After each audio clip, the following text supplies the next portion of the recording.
Esse caso é extremamente interessante porque mostra como a mídia tradicional, e a Jovem Pan é uma mídia tradicional no Brasil todo, e principalmente para nós paulistas de grande importância, como a mídia tradicional pode ser instrumentalizada e se permitir instrumentalizar num procedimento e modus operandi participativo das milícias digitais para compartilhar desinformação. Lamentavelmente, isso é fato notório, a Jovem Pan ela se deixou e quis ser utilizada como verdadeiro braço de um partido político. E essa entrevista, que de entrevista não tem nada, sejamos sinceros, foi uma propaganda política negativa. Se chamou uma candidata a vice-presidente por uma das chapas, exatamente para produzir um conteúdo falso, e a partir desse conteúdo falso, em exatos 10 minutos, já toda a rede das milícias digitais propagava essa notícia. Da forma como foi colocada, eu entendi que foi também um depoimento pessoal, uma experiência de vida. Sua Excelência narra que o seu próprio pai foi extorquido, fala da visita ao presídio de Contagem, expõe que oficiou ao Ministério Público. Então, ela aduz e sugere sim uma participação do presidente no episódio, mas eu verifico que as distorções ocorreram nas publicações dos demais representados. O ministro Alexandre de Moraes, Vossa Excelência, talvez não tenha entendido ou feito um recorte, porque não conhece o meu trabalho, ou não conhece o trabalho dessa rádio, em função de tudo o que a gente se propõe a fazer por aqui, pelo Brasil e pela democracia. Essa rádio aqui ouviu Guilherme Boulos, essa rádio aqui ouviu Fernando Haddad, essa rádio ouviu Marina Silva. Sob todas as críticas, nós demos espaço para todos durante o pleito. Quem, inclusive, intermediou esta entrevista com uma candidata à vice-presidência da República na chapa de Simone Tebet, Mara Gabrilli, foi uma jornalista extremamente responsável, que vou guardar o nome aqui. Não teve nenhum viés comercial.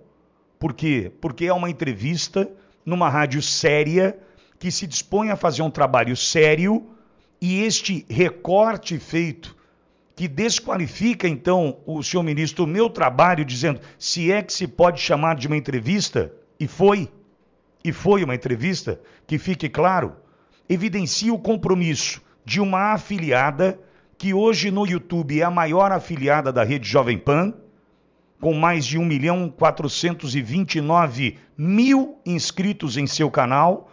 Olha o tamanho da responsabilidade que temos para zelar por uma marca que tem hoje 80 anos de história. Não quero crer que toda essa jornada construída até aqui por uma família que merece meu mais absoluto respeito e apreço, e aqui em nome do seu Tuta, Tutinha, Marcelo, Paulito, não estou falando em nome deles, mas eu defendo essa marca com unhas e dentes pelo amor que tenho a ela desde sempre, desde criança. E eu não posso acreditar que estes estariam aliados a milícias digitais, enterrando um nome construído por 80 anos. Não pode se desqualificar uma marca que tem 80 anos dessa forma. Isso ocorreu inúmeras vezes, tanto que a Rádio Jovem Pan foi multada e penalizada aqui por esse tribunal. E nessa entrevista, demonstrando, infelizmente, um desrespeito ao Poder Judiciário, o entrevistador da Rádio Jovem Pan, ele inicia a entrevista criticando o Tribunal Superior Eleitoral, dizendo que a Jovem Pan havia sido multada e penalizada e mesmo assim continua praticando desinformação. Quando no início da minha fala, da minha entrevista com Mara Gabrilli, realizada no dia 28 de setembro, o ministro Alexandre de Moraes disse que eu desrespeitei o Poder Judiciário, dizendo que a rádio havia sido multada e penalizada. Isso não é verdade.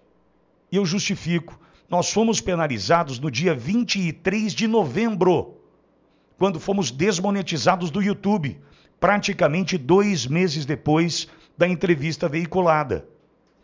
O resultado da entrevista foi uma ação impetrada pelo então advogado da Federação Brasil da Esperança, Cristiano Zanin, que pediu direito de resposta e teve, e a condenação naquele momento foi simplesmente a retirada de todo o material veiculado nesta emissora após uma entrevista com uma candidata senadora da República, candidata a vice-presidente, Mara Gabrilli, onde ela traz as informações.